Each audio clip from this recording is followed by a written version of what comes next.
সম্মানিত উপস্থিতি, দেখেন আপনাদের সামনে আজকে একটা অঙ্ক উপস্থিত হয়েছি। এই অঙ্কটা প্রায় চাকরি পরীক্ষা এসে থাকে, সরকারি বেসরকারি নিবন্ধন প্রাইমারি বিসিএস প্রায় পরীক্ষা এসে থাকে। দেখেন এখানে অঙ্কটি আছে, একটি ঘড়ির সময় 9টা 30 মিনিট হলে এর উৎপন্ন কোণ কত ডিগ্রি। এখন এই অঙ্কটা আমরা শর্টকাটে খুব সহজেই আমরা সমাধান করতে পারি। দেখেন আমরা কিভাবে সমাধান করতে পারি, আমরা এখানে একটা সূত্র লিখতে পারি যে 11 মিনিট মাইনাস 60 আওয়ার্স বাই 2, এটাকে বলি আমরা মড। তাহলে এখানে মিনিট মিনিট কত দেওয়া হয়েছে, এখানে 30। তাহলে দেখেন আমরা 11 গুণিত 30 মাইনাস 60 গুণিত এইচ আওয়ার্স, এখানে মান কত দেওয়া হয়েছে 9 বাই কত 2।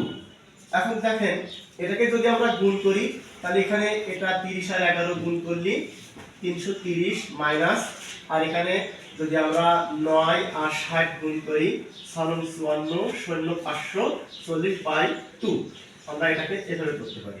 আর এটা থেকে যদি এটা বিয়োগ করি তাহলে মাইনাস 210 বাই 2।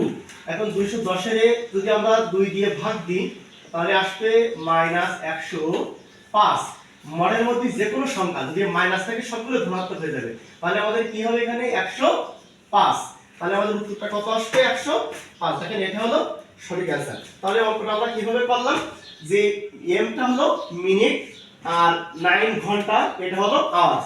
জাস্ট আমরা 11 মিনিট মাইনাস 60 আওয়ার্স বাই 2, এখানে 11 এর সাথে মিনিটের মানটা বসাই দিলাম, মাইনাস 60 9 ঘন্টার কাটাটা এখানে বসাই দিলাম বাই 2, এটা গুণ করে এটা মাইনাস করে আমরা এটা ভাগ করে যেটা আসবে সেটা অ্যান্সার। মডের মধ্যে যদি এখানে ধনাত্মক মান আসে তাহলে তো ধনাত্মক, আর ঋণাত্মক উত্তর মাইনাস আসলেও সেটাও ধনাত্মক, তাহলে 105। তাহলে আমরা সঠিক অ্যান্সার বলতে পারি 105। আশা করি আপনারা অঙ্কটা বুঝতে পারছেন।